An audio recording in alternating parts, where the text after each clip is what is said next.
Problem number 9 में हमें क्या दिया हुआ है, from the following information calculate inventory turnover ratio. हमें जो है वो इन्वेंट्री टर्नओवर रेशियो कैलकुलेट करना है। हमें क्या क्या दिया गया है, हमें सारी इंफॉर्मेशन रुपीज़ में दी गई है। Inventory in the beginning, inventory कहिए या आप स्टॉक कहिए एक ही बात है। तो हमारा जो ओपनिंग स्टॉक है वो कितना है 18,000, 18,000। इन्वेंट्री एट द एंड मतलब हमारा क्लोजिंग स्टॉक जो है वो कितना हमारा 22,000 रुपये। नेट परचेज, हमने साल भर में कितनी परचेज की है 46,000, 46,000 रुपये की परचेज की है। यहाँ पर नेट परचेज का मतलब ये हुआ कि आपने कोई माल खरीदा और आपने अगर वो वापस रिटर्न कर दिया, लौटा दिया, तो वो इसमें से माइनस किया जा चुका है। तो नेट परचेज मतलब रिटर्न इसमें एडजस्ट हो चुका है। नेक्स्ट हमें दिया हुआ है वेजेज। वेजेज क्या होता है, हमारे डायरेक्ट एक्सपेंसेस होते हैं और हमारे ट्रेडिंग अकाउंट का पार्ट होते हैं। ये हमें दिए हुए यहाँ पे 14,000। रेवेन्यू फ्रॉम ऑपरेशंस, ऑपरेशंस मतलब जो हमारा बिजनेस है उसका जो मेन हमारा वर्क क्या है, हमारा क्या ऑपरेशन हमारा सेल करना है, तो ये हमारी हो गई सेल्स। तो रेवेन्यू फ्रॉम ऑपरेशन हमें सेल्स कितनी दी हुई है यहाँ पे 80,000, 80,000 रुपए। कैरीज इनवर्ड, कैरीज इनवर्ड हो गया माल खरीद कर लाने से रिलेटेड जो खर्चा है, ये हमारा कितना दिया हुआ है 4,000 रुपए। तो अब हमें यहाँ पे कैलकुलेट करना है इन्वेंट्री टर्नओवर रेशियो। तो हम लोग जो है एग्जाम में किस तरीके से हमें प्रॉपर तरीके से सॉल्व करना है, उस तरीके से हम लोग जो है इसको स्टार्ट करते हैं। तो इसका जो है सॉल्यूशन क्या होगा, सबसे पहले आप ये लिखिए कि आपका इन्वेंट्री टर्नओवर रेशियो का जो है वो फॉर्मूला क्या होता है। तो inventory turnover ratio, inventory turnover ratio जो है वो आपको ये बताता है कि आपने साल भर में कितनी सेल करी और आपके पास में जो एवरेज स्टॉक था उसका क्या रेशियो है। तो साल भर में हमने जो सेल करी उसकी हम यहाँ पे जो है कॉस्ट लेंगे। तो यहाँ पे आएगा cost of goods sold. Cost of goods sold कहिए या फिर इसको जो है रेवेन्यू फ्रॉम ऑपरेशन कहिए, एक ही बात है। रेवेन्यू मतलब सेल्स आपकी, ठीक है। तो cost of goods sold divided by average stock, stock या इन्वेंट्री एक ही बात है। तो अब हमारा कॉस्ट ऑफ गुड्स सोल्ड कितना आएगा, एवरेज स्टॉक कितना आएगा, तो इसको जो है हम लोग वर्किंग नोट में कैलकुलेट कर लेते हैं। तो यहां पर हम लोग स्टार्ट करते हैं वर्किंग नोट 1। पहला वर्किंग नोट हम किस चीज के लिए बनाते हैं, पहला हम लोग कैलकुलेट करते हैं कैलकुलेशन ऑफ हमें यहाँ पे क्या करना है कॉस्ट ऑफ गुड्स सोल्ड। तो calculation of cost of goods sold. अच्छा, गुड्स सोल्ड की कैलकुलेशन का एक सीधा सीधा फॉर्मूला है, आप वैसे भी कर सकते हैं कि opening stock plus purchase plus आपके डायरेक्ट एक्सपेंसेस और माइनस आप कर दीजिए क्लोजिंग स्टॉक। इसकी बजाय हम लोग जो यहाँ पे है एक ट्रेडिंग अकाउंट बनाकर कैलकुलेट करेंगे। ऐसा क्यों करेंगे हम लोग, ताकि आपको जो है ट्रेडिंग अकाउंट का भी कॉन्सेप्ट क्लियर हो कि हमारा जो ट्रेडिंग अकाउंट है वो किस तरीके से बनता है। तो ट्रेडिंग अकाउंट की जो इनकम साइड होती है वहां पे हम लिखेंगे सेल्स। अब आप चाहे सेल्स लिखें या रेवेन्यू फ्रॉम ऑपरेशन जैसे कि इस क्वेश्चन में दिया हुआ है आप लिखिए। तो हम लिखते हैं रेवेन्यू फ्रॉम ऑपरेशन। तो मेरा रेवेन्यू फ्रॉम ऑपरेशन कितना दिया हुआ है यहाँ पे 80,000, 80,000 रुपए, ठीक है। फिर हमारा इनकम साइड में क्या आता है क्लोजिंग स्टॉक। क्लोजिंग स्टॉक के हैं या इन्वेंट्री के ही बात एक ही है। और एट द एंड मतलब हमारा क्लोजिंग स्टॉक हमें कितना दिया हुआ था यहाँ पे 22,000 रुपए। तो ये आ गया 22,000। अब ट्रेडिंग अकाउंट का जो डेबिट साइड होता है मतलब जो टू वाला साइड होता है वो होता है एक्सपेंसेस का। और इसमें हम लोग सबसे पहले क्या लिखेंगे, सबसे पहले हम लोग लिखेंगे ओपनिंग स्टॉक। और हमें ओपनिंग स्टॉक का मतलब बिगिनिंग में जो इन्वेंट्री थी कितनी दी हुई है 18,000, तो हम यहाँ पे लिख देते हैं 18,000। इसके अलावा साल भर में आपने जो परचेज करी, जो माल खरीदा, वो भी आपका एक्सपेंसेस साइड में आएगा। तो हमारी नेट परचेज कितनी थी 46,000। नेट परचेज का मतलब इसमें से रिटर्न्स जो है वो माइनस हो चुके हैं। अब इसके अलावा हमें क्वेश्चन में जो है प्रॉब्लम में वेजेस दी हुई थी 14,000 की और कैरीज इनवर्ट दिया हुआ था 4,000 का। ये हमारे जो है वो दोनों ही डायरेक्ट एक्सपेंसेस हैं, तो ये हमारे ट्रेडिंग का ही पार्ट बनेंगे।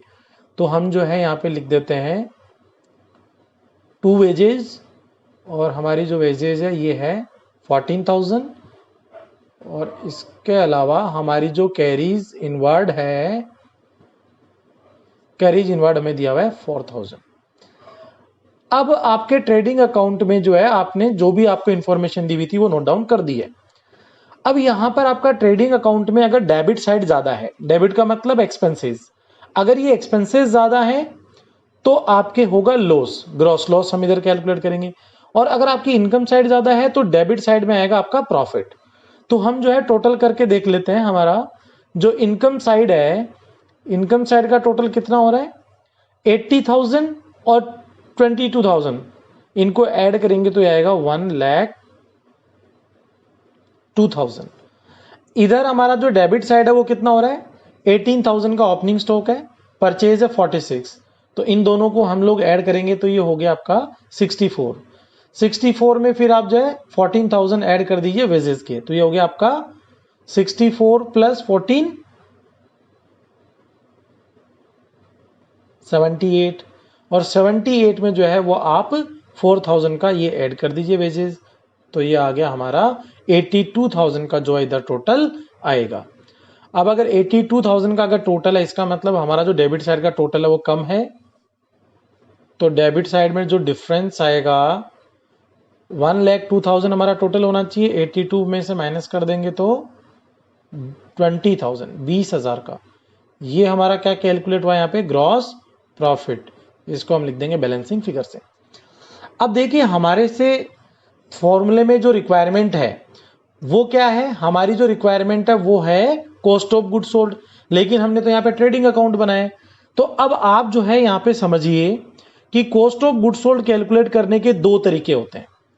पहला तरीका क्या होता है, पहला तरीका तो ये है कि आप ओपनिंग स्टॉक के अंदर जो है वो परचेज वगैरह को ऐड कर दीजिए और उससे जो कैलकुलेट होएगा वो आएगा। तो इसमें हम क्या करते हैं, फर्स्ट अप्रोच जो होती है, फर्स्ट अप्रोच हमारी जो कैलकुलेट करने की है 18,000 ओपनिंग स्टॉक प्लस परचेज 46, तो ये हमने कैलकुलेट किया था 64 प्लस 14 वेजेज 78 प्लस 4,000 का कैरीज इनवर्ड क्योंकि डायरेक्ट एक्सपेंसेस हैं, तो ये हो गए आपके 82 और माइनस कर देंगे क्लोजिंग स्टॉक 22, तो 60,000 आएगा।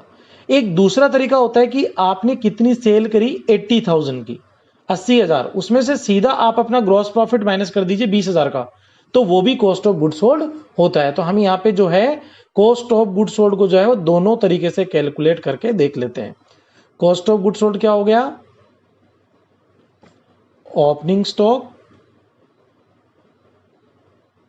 प्लस परचेज प्लस आपके जो डायरेक्ट एक्सपेंसेस हैं, एक तो वेजेज हो गई और दूसरा कैरीज इनवर्ड हो गया, और माइनस कर देंगे क्लोजिंग स्टॉक। तो यहां पर आपका जो ओपनिंग स्टॉक है वो है 18,000, परचेज है 46,000, ये हो गया टोटल 64, 64,000, वेजेज है 14, तो ये हो गया 78, प्लस कैरीज इनवर्ड है 4, तो ये हो गया 82, माइनस क्लोजिंग स्टॉक है 22, तो ये कितना आ जाएगा, ये आएगा आपका 60,000 रुपए। ठीक है, इसका दूसरा तरीका मैंने जो आपको है वो क्या बताया है, दूसरा तरीका ये है कि आपने जो सेल्स करी है उसमें से आप जो है सीधा आपका प्रॉफिट माइनस कर दीजिए। तो कॉस्ट ऑफ गुड सोल्ड का दूसरा तरीका होता है सेल्स माइनस आपका जो है ग्रॉस प्रॉफिट। अब सेल्स कितनी है यहाँ पे, हमारी जो सेल्स कहो या रेवेन्यू फ्रॉम ऑपरेशन 20,000 और ग्रॉस प्रॉफिट हमने कैलकुलेट किया है 20,000 रुपए का, सॉरी सेल्स आपकी 80,000 है 80,000, ग्रॉस प्रॉफिट 20 का है, तो ये आपकी कॉस्ट ऑफ गुड सोल्ड कितनी आ गई 60,000। तो अब हम क्या करेंगे कि ऊपर हमने जो कैलकुलेट किया है, फॉर्मूला जो लिखा है वहां पर जो है हम इस चीज को नोट कर देते हैं कि हमारी जो कॉस्ट ऑफ गुड सोल्ड है वो कितनी आई, कॉस्ट ऑफ गुड सोल्ड जो है वो हमारी कैलकुलेट हुई है यहाँ पे 60,000, और हम इसके ब्रैकेट में क्या लिख देंगे, वर्किंग नोट 1। अब हमें दूसरी चीज क्या कैलकुलेट करना है, दूसरा हमें कैलकुलेट करना है एवरेज स्टॉक, इसको हम यहीं पे कैलकुलेट कर लेते हैं। तो हम यहां पे जो है लिखेंगे working note 2, calculation of average stock. Average stock या एवरेज इन्वेंट्री एक ही बात है। और एवरेज स्टॉक का फॉर्मूला क्या होता है? Opening stock plus closing stock, opening stock plus closing stock divided by 2। Opening stock कितना है मेरा? ओपनिंग स्टॉक है 18,000 का। क्लोजिंग स्टॉक कितना है? 22,000 का। हमने अभी भी जो है ट्रेडिंग अकाउंट पे नोट किया है, डिवाइडेड बाई 2। तो 18 प्लस 22 हो गया 40,000, और 40,000 में अगर आप 2 का डिवाइड करेंगे तो आएगा ये 20,000 रुपए, 20,000 रुपीज। तो इसको जो है अब हम यहाँ पे नोट कर देते हैं हमारी प्रॉब्लम में। हमारा फॉर्मूला था कॉस्ट ऑफ गुड सोल्ड, हमने पहले कैलकुलेट कर ली 60,000, और डिवाइडेड बाई एवरेज स्टॉक, वो एवरेज स्टॉक जो है हमने कैलकुलेट किया वर्किंग नोट 2 में। तो 60,000 में 20 का डिवाइड करेंगे तो आएगा 3, और हमारा जो टर्नओवर रेशियोज है वो कैलकुलेट होता है टाइम्स में, तो ये हमारा हो गया 3 टाइम्स। ठीक है। अब यहाँ पर हम जो है थोड़ी सी एडवांस प्रॉब्लम्स लेंगे कि अगर आपको एवरेज स्टॉक वगैरह अगर कैलकुलेट ना नहीं कर सके, आपके पास केवल ओपनिंग स्टॉक है, तो कैसे करेंगे। तो हम लोग चलते हैं नेक्स्ट प्रॉब्लम नंबर 10 में। प्रॉब्लम नंबर 10 में हमारे से क्या कहा गया है? Problem number 10, from the following information calculate inventory turnover ratio. हमें जो है वो वापस से इन्वेंट्री टर्नओवर रेशियो कैलकुलेट करना है। तो हम देखिए यहाँ पे जो है वो स्टार्ट करते हैं हमारा सॉल्यूशन। तो अब आप ये बताएं कि इन्वेंट्री टर्नओवर रेशियो का फॉर्मूला क्या होता है। हम लिखते हैं यहाँ पे inventory turnover ratio. Inventory turnover ratio का मतलब हो गया कि आपने कितने रुपए का माल बेचा, उसकी cost, cost of goods sold. देखिए आप गुड्स सोल्ड कहें या आप रेवेन्यू फ्रॉम ऑपरेशन कहें, रेवेन्यू फ्रॉम ऑपरेशन भी आपका सेल्स ही होता है। रेवेन्यू फ्रॉम जो ऑपरेशन है वो भी क्या है? सेल्स ही होता है। तो cost of goods sold divided by हम क्या ले लेंगे यहाँ पे? Average stock. यहां पर हम जो है इसकी कैलकुलेशन के लिए जगह छोड़ देते हैं और वर्किंग नोट स्टार्ट करते हैं। वर्किंग नोट 1, हमारा पहला वर्किंग नोट क्या है? हमें कैलकुलेट करना है cost of goods sold. Cost of goods sold. अब हमें प्रॉब्लम में क्या दिया हुआ है? हमें दिया हुआ है सबसे पहले रेवेन्यू फ्रॉम ऑपरेशन, मतलब सेल्स। हमारी सेल्स कितने की है? 4 लाख रुपए की। एवरेज इन्वेंट्री, तो इस बार हमें जो है एवरेज इन्वेंट्री या एवरेज स्टॉक जो है वो कैलकुलेट करके ही दे दिया, हमें कैलकुलेट नहीं करना है। कितना है? 55,000, 55,000। हमें यहां पर दिया हुआ है फ्रेंड्स ग्रॉस प्रॉफिट, कि हमने ग्रॉस प्रॉफिट कितना अर्न किया? 10%। देखिए अगर आपको कुछ भी नहीं कहा जाए तो हम ये मानेंगे कि जो प्रॉफिट है वो आपका किस पे? सेल्स पे। कुछ भी नहीं कहे तो किस पे मानेंगे? सेल्स पे। और अगर आपको क्वेश्चन में स्पेसिफिकली बोल दे कि ये ग्रॉस प्रॉफिट कॉस्ट का है तो फिर कॉस्ट का लेंगे, और कहे कि सेल्स का है तो सेल्स का लेंगे। तो कुछ भी नहीं कहे तो हम किसका मानेंगे? इसको सेल्स का। अब यहां पर cost of goods sold calculate करने के वही 2 तरीके हैं। या तो आप जो है ट्रेडिंग अकाउंट बना लें, या आप जो है फॉर्मूला लिख के कर लें। हम जो है यहाँ पे ट्रेडिंग अकाउंट बनाते हैं पहले, क्योंकि ये क्या होता है? इजी होता है, और आपको जो है पूरा कंसेप्ट क्लियर होगा कि हम ट्रेडिंग या पीएनएल में कौन सी जो चीज है वो कहां दिखाते हैं। तो सबसे पहले हम लिख देते हैं यहाँ पे by revenue from operation. Revenue from operation मतलब सेल्स हमें कितनी दी हुई है? 4 लाख रुपए। अब हम प्रॉफिट जो होता है वो किस साइड दिखाते हैं? डेबिट साइड में, ग्रॉस प्रॉफिट। अच्छा, प्रॉफिट को डेबिट साइड क्यों दिखाते हैं? डेबिट साइड में तो खर्चे होते हैं, इधर तो सारे क्या होते हैं? एक्सपेंसेस होते हैं। तो ये तो हमारा प्रॉफिट है, इसको इधर क्यों दिखाएंगे?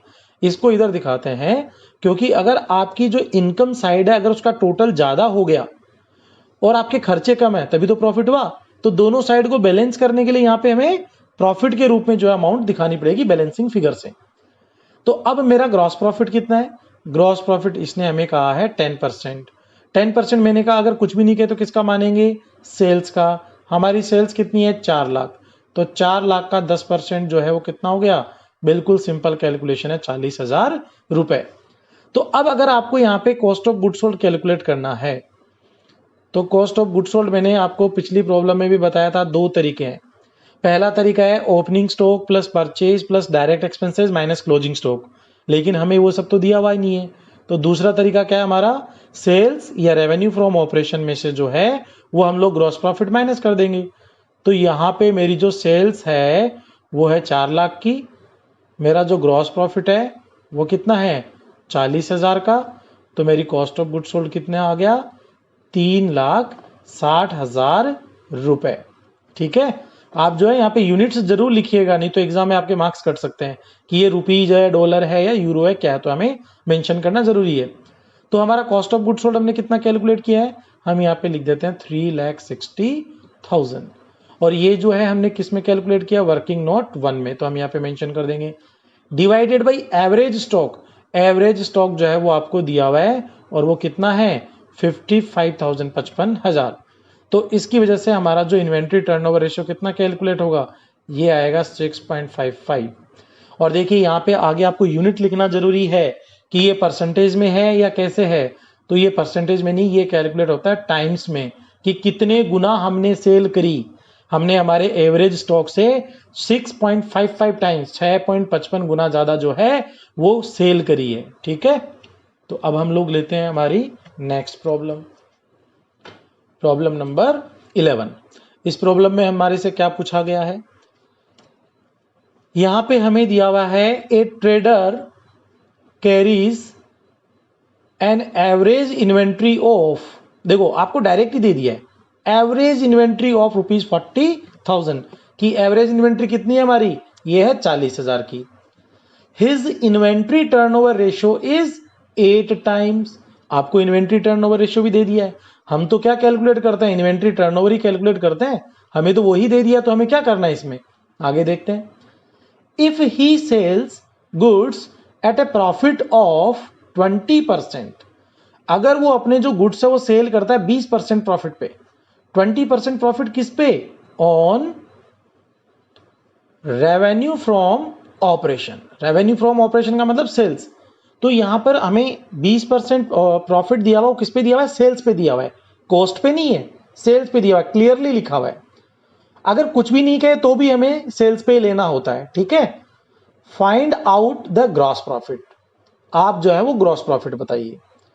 तो देखिए हमारे पास में ग्रॉस प्रॉफिट, अगर हम लोग ट्रेडिंग अकाउंट बनाते हैं तो ट्रेडिंग अकाउंट में हमें क्या क्या चाहिए होता है, हमने भी पढ़ा है, हमें जो है इनकम साइड में चाहिए होता है। जैसे हम जो है यहाँ पे एक बार रफ बना के देखते हैं, अगर हम लोग ट्रेडिंग अकाउंट बनाते हैं तो हमें चाहिए होती है सेल्स, मतलब रेवेन्यू फ्रॉम ऑपरेशन, वो हमें दिया हुआ नहीं है।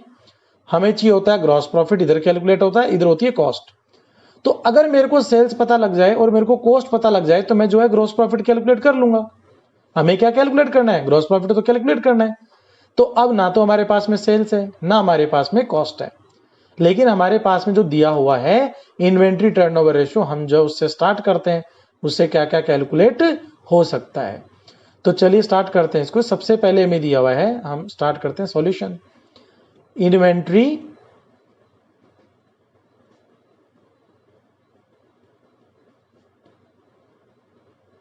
Turnover ratio, inventory turnover ratio का फॉर्मूला क्या होता है, cost of goods sold divided by average inventory. अब यहां पर आपको जो जो गिवन है वो आप नोट कर दीजिए। तो हमारा इन्वेंट्री टर्नओवर रेशियो हमें कैलकुलेट करके दिया हुआ कितना है, 8। क्या कॉस्ट ऑफ गुड्स सोल्ड हमें दी हुई है, नहीं दी हुई। डिवाइडेड बाई हमें एवरेज इन्वेंट्री दी हुई है, क्या बिल्कुल दी हुई है। कितनी हमारी एवरेज इन्वेंट्री, एवरेज इन्वेंट्री है 40,000, 40,000। तो हम इसको जो है क्रॉस मल्टीप्लाई कर लेंगे। कॉस्ट ऑफ गुड्स सोल्ड जो है वो 1 से मल्टीप्लाई होगा, COGS इक्वल्स टू 40,000 जो है वो 8 से मल्टीप्लाई होगा। तो हमारी जो कॉस्ट ऑफ गुड्स सोल्ड है वो कितनी आ गई, 3,20,000 रुपए। ठीक है, अब हमने अभी अभी यहाँ पे एक रफ ट्रेडिंग अकाउंट बनाया था। हमने क्या कहा था कि ट्रेडिंग अकाउंट में हमें अगर सेल्स मिल जाए और अगर कॉस्ट मिल जाए, कॉस्ट ऑफ गुड्स सोल्ड, तो डिफरेंस जो होता है वो क्या होगा, ग्रॉस प्रॉफिट। तो हमें जो है यहाँ पे कॉस्ट ऑफ गुड्स सोल्ड तो मिल गया है, कितना, 3,20,000। अभी ग्रॉस प्रॉफिट बाकी है, सेल्स बाकी है। लेकिन हमें यहाँ पर एक चीज इन्होंने कह दी कि हमारा जो ग्रॉस प्रॉफिट है वो कितना है, सेल्स का 20% है। तो अगर मान लो कि जैसे यहाँ पे हम जो है एक रफ कैलकुलेशन कर रहे हैं पैरेलली। देखो यहाँ पे क्या होता है, कई बार टीचर्स आपको बताते होंगे कि जब सेल्स पे अगर प्रॉफिट दे तो हमें 100 में से माइनस करना है, कॉस्ट पे दे तो हमें 100 में ऐड करना है। आपको इतना कुछ भी याद करने की जरूरत नहीं है। हम लोग जो है वो बिल्कुल 6th 7th क्लास में जो मैथ पढ़ते थे उस कॉन्सेप्ट पे हम लोग चलते हैं। बस आपको इतना सा ध्यान रखना है कि जिस रेट पे परसेंटेज दिया जाए ना, उसको हमें क्या मानना है, उसको हमें मानना है 100। तो हम यहाँ पे स्टार्ट करते हैं let us assume revenue from operation is 100। हम ये मान लेते हैं हमारा रेवेन्यू फ्रॉम ऑपरेशन कितना है। हमने रेवेन्यू फ्रॉम ऑपरेशन को 100 क्यों माना? मैंने कहा जिस पे प्रॉफिट दिया जाए ना 20% रेवेन्यू का दिया हुआ है, तो रेवेन्यू को 100 मान लो।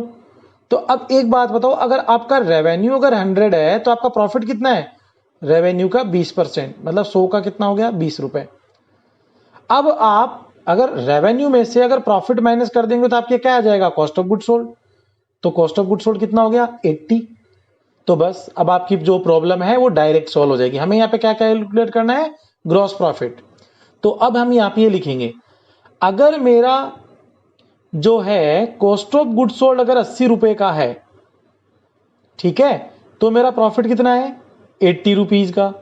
भी आपको कैलकुलेट क्या करना है? आपको कैलकुलेट करना है ग्रॉस प्रॉफिट, और आपके पास यहाँ पे क्या है? Cost of good sold. तो मैं कहूंगा 80 rupees if 80 rupees is cost of goods sold, then gross profit equals to 20 rupees। तो अगर आपका 1 रुपए का अगर कॉस्ट ऑफ गुड सोल्ड है तो आपका ग्रॉस प्रॉफिट क्या हो जाएगा? 20 डिवाइडेड बाई 80। तो अगर आपकी कॉस्ट ऑफ गुड सोल्ड 3,20,000 है, इफ ये हमने कैलकुलेट करी यहाँ पे 3,20,000, अगर आपकी कॉस्ट ऑफ गुड सोल्ड 3,20,000 है तो आपका ग्रॉस प्रॉफिट कितना आएगा? 20 डिवाइडेड बाई, हम जो इसको कैलकुलेट करते हैं 20 डिवाइडेड बाई 80, और 3,20,000 से जो है वो मल्टीप्लाई कर देंगे। तो आप जो है इसको सॉल्व कर लीजिए, इसमें डिवाइड करेंगे तो कितना आएगा? 80,000 रुपीज, 80,000 रुपए। तो हम जो है यहाँ पे हमारा फाइनल आंसर जो है वो नोट कर देंगे जो हमें क्वेश्चन पे पूछा गया है। सो gross profit of the company is equals to ₹80,000। ये हमारा हो गया आंसर। ठीक है दोस्तों, तो आपको ये समझ में आया होगा।